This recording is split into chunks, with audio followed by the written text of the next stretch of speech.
Do you ever find yourself pulling to slow down even though you know you're not supposed to? Do you worry your horse might run off when he gets excited or upset? Do you ever struggle to slow or stop or even shorten your horse's strides effectively?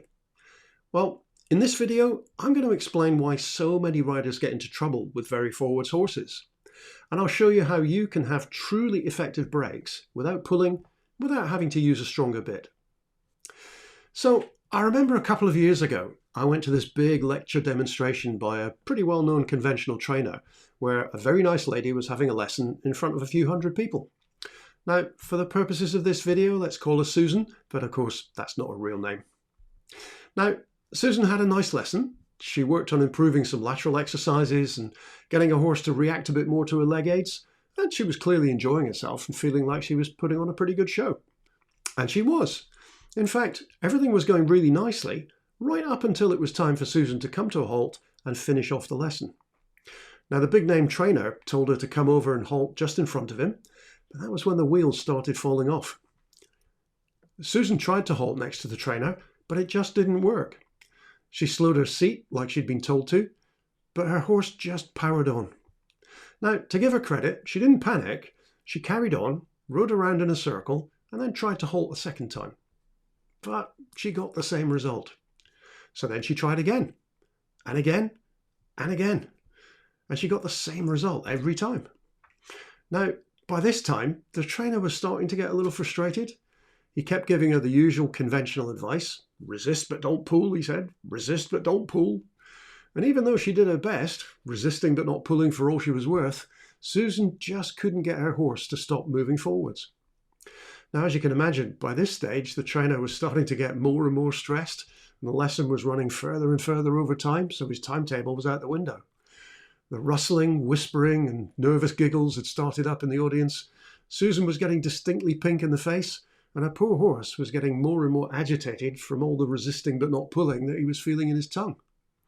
But still, he didn't come to a halt. Now, maybe you've had something similar happen.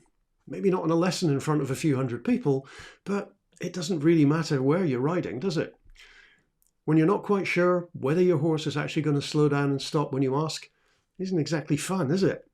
And especially if you're paying for a lesson and what you're being told to do to fix it doesn't actually work. So what was really going on here? Well, this horse had just spent half an hour or so being told to be more reactive and to move more sharply off his rider's legs. And all that forward activity meant his balance had shifted more towards his shoulders. And so even though Susan was doing all the right things with the seat when she asked him to halt, the horse just couldn't respond in the way that she wanted. It wasn't that he was being naughty or difficult, it's simply because having too much weight on his shoulders, which is what often happens when a horse is going very forwards, well, that meant he was literally falling forwards all of the time. And this is a misunderstanding that I see everywhere. You see, when you want to ask your horse to slow down or shorten his strides or even come to a halt, well, he's not going to be able to do that easily unless he's in the right balance first. And if he's too much on his shoulders, well, all that the resisting but not pulling is going to achieve is just to put pressure on his tongue, and I'm sorry if it sounds a bit harsh, but that just causes pain. And when you put pressure on your horse's tongue like this, if he does respond, it's only because he's smart enough to work out that the pain he feels is going to go away when he stops his feet from moving. But, is that really skillful riding? Or is it just using the threat of pain to get your horse to comply? And even if we accept that it does work some of the time, when your horse is half asleep and moving slowly, well, what happens when he's too excited or maybe too scared because he's just been spooked by something? He's just going to ignore the painful feeling on his tongue and carry on.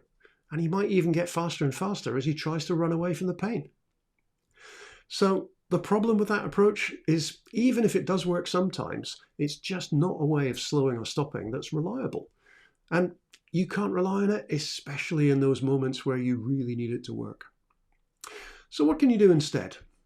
Well, the most reliable way that you can get horses to do what you ask is to understand and work with their inherent nature instead of fighting against it. So let's have a quick look at how horses would actually slow and stop themselves. Now, This picture is a horse stopping himself. You know, if you've got your own land, you'll know they often do this frequently, careering towards the fence, and then they put their hooves in the ground and skid to a halt at the last moment. But of course, he's doing this with no reins, no bridle. And if you look closely here, you'll see he's doing it by raising his own neck. And because he's doing it all by himself with his own muscles, that means he also raises his rib cage, and that in turn causes him to fold his hind legs underneath himself so he can use them as brakes. Now, this behavior is absolutely instinctive to young horses because it's actually something they learn as foals. One of the first things they have to do after they're born is get up, be ready to start moving. And if you watch them, you'll see that they start experimenting with their own balance by waving their head and neck around. When they lift their necks up, they discover it shifts their balance backwards, and that makes it easy for them to straighten their front legs and get their hind legs underneath them. And when they stretch their necks forwards and down, it shifts their balance to their shoulders, and that makes it easy for them to straighten the hind legs and push forwards. So, in very simple terms, if we can cause our horses to lift their own necks for a moment, using their own muscles, well, that's the most natural way of asking them to change their own balance. And actually, the most logical way to do that is by momentarily raising your hands. Now, this upwards action is an idea called a demi-arrêt, and it's been around for thousands of years, but since competition dressage became so widespread in the modern day, it's kind of been completely forgotten. But using it in the right way can make a huge difference with almost all horses. And because of that, it's something that we teach in great detail inside our Schooling Made Simple online program. Now, you can try it the next time you go and ride your own horse. Just lift your hands for just a moment to ask your horse to raise his or her own neck. It works when you're leading your horse around, it works from the ground, and it also works from the saddle. And because it's so natural for horses, it works even if you're an inexperienced rider, and to be honest, even if your horse isn't in a perfect posture. Now, in the beginning, you probably have to raise your hands enough to give your horse a clear signal that he can recognize. But when you have a bit more experience and your horse is better schooled, what you do with your hands becomes less and less obvious, and eventually it becomes so subtle that no one can see what you're doing. But your horse will feel it, and that's what matters. And then, if you need some emergency brakes one day, well, you can just make your upwards aid more obvious again. So here's the big insight I hope you'll take away from this video. Your job as a rider isn't to try and physically slow or stop your horse with your aids. I can guarantee you that even the smallest pony is stronger than you or I are ever going to be. So if it turns into an argument, it's one that you can't possibly win. But when you work with your horse's nature, all you need to do is ask your horse to change his or her own balance, and then let that change of balance do the stopping for you. Now, you remember Susan, who I told you about a few minutes ago? Well, I bet you're wondering how that story ended. Well, after she'd ridden another 4 or 5 circles, the trainer finally accepted that things just weren't going to improve. So, with time going by, the next time she approached the point where he was standing, he suddenly jumped out in front of her and threw his hands up in the air in front of her horse's face. Now, naturally, her horse was a bit startled to see this guy jumping up and down in front of him. So startled, in fact, that he raised his own neck using his own muscles, and you've guessed it, he instantly came to a halt. There was absolutely no pulling, and Susan didn't even have to resist with her reins either.